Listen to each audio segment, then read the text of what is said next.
Good morning and welcome to Meeting Morning. Ding ding ding.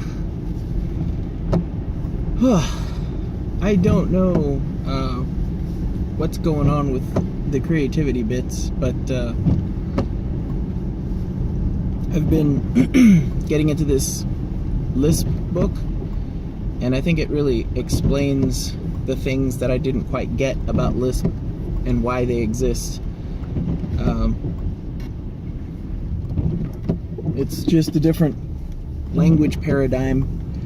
It's the concept of having, it's the idea of having most of the work done for you, or leaving open the possibilities of things to achieve, of things to build yourself.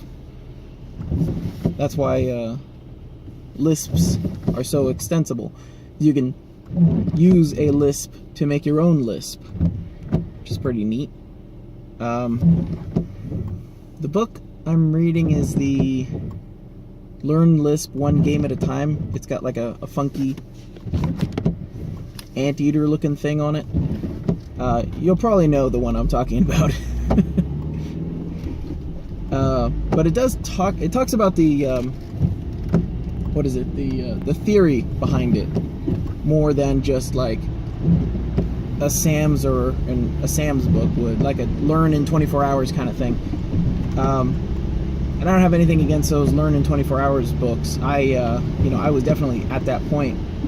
I was there a long time ago. But at this point, if I want to learn a language, I want to know why. I want to know why it's different and what it gives me that other languages don't. Because, frankly, Python covers so much stuff, and the libraries are only getting more and more diverse, I guess. It's hard not to recommend someone learn Python.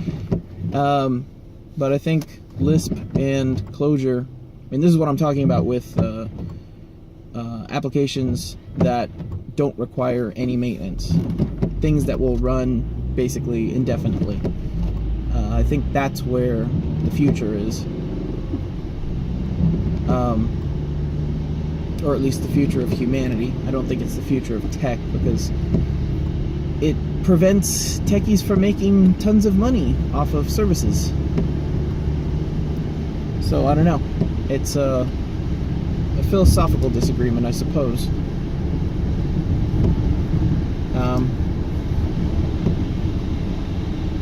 There is the matter of an individual. Well, the thing is, I don't think that you're necessarily going to work yourself out of a job, says the guy who worked himself out of several jobs, automated himself out of several jobs, more or less. One of them in a good way. Sorry. My point is, I think that this type of programming paradigm, and even some of these languages, are still kind of esoteric at this point. They're not, they don't have wide appeal. They're not very broad, don't have broad appeal, because the concepts in them are very different. There's a lot of programmers that, and I was one of them, don't know simple recursion. Like, it's just not, and I'm practically trained. I taught myself everything, so there was never really an instance where I'm like, oh boy, recursion. This seems like a great thing to do. And my skill set, I guess, was somewhat dictated by what customers wanted. So if the market's pushing towards this, then I'm pushing towards that. And that's not necessarily, at this point, I don't want to be where the market is right now. I don't think the market's in a people-friendly place, I guess. I don't know. I'm sorry. My point was that if you do learn these things and you do work yourself out of a job, I think that these languages have such limited appeal that they would essentially be making your, they would essentially be holding on to your job, I guess. There's always going to be new features and stuff like that, and moving stuff around. But I think that if you plop I don't know the percentage. I say 50 to 80. My first inclination was 90, so I hope that's not true. But if you plug 90, whatever percentage of programmers in front of, or people who are applying for programmer jobs, I guess I could say, in front of a functionally programmed recursive function using anything, really, because you can do a lot of this in Python, they're not going to know what to do. They're going to be spending a lot of time researching and bending their brain around it. But I think that that's the way forward, or at least the way of limited management. So I think that you would still wind up managing your code. You know, you would just have more projects that you could be managing, I guess. I'm a freelancer, and I'm a workflow guy, and I'm a time guy. So I'm looking for the thing that optimizes, that makes me get to deliverables faster. Let's see. Get to deliverables as fast as practically possible in a way that will allow me to manage in the future and to extend in the future.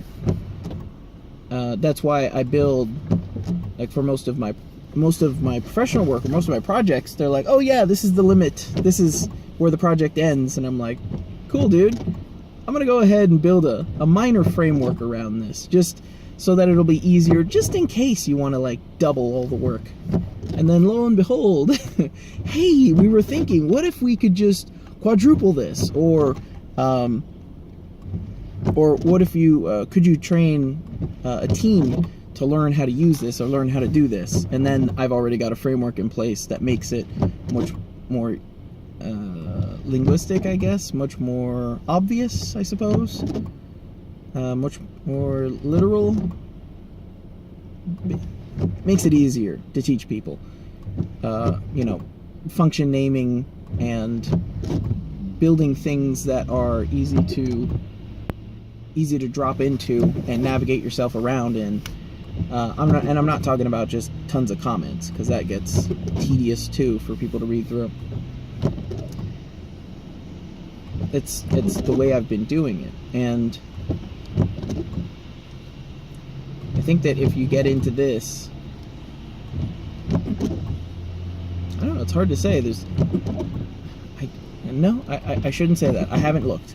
I want to say there isn't much market for Lisp, and I think that's probably the case, but practically I really haven't looked.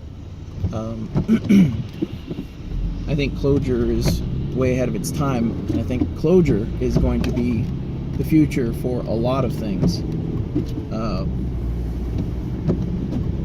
if the industry will let it be, I guess. But I don't know. Capitalism forces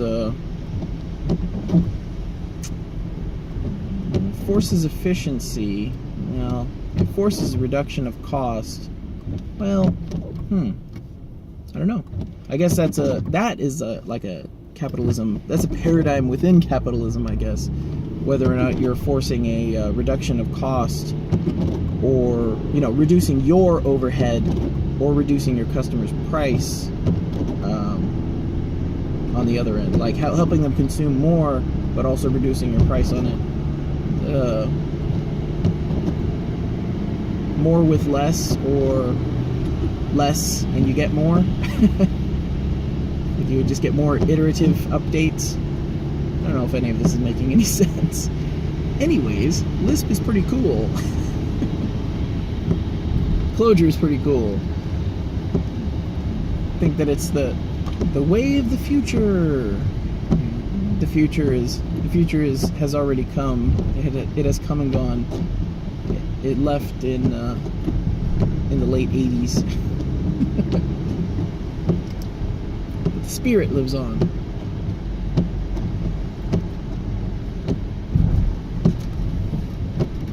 There we go.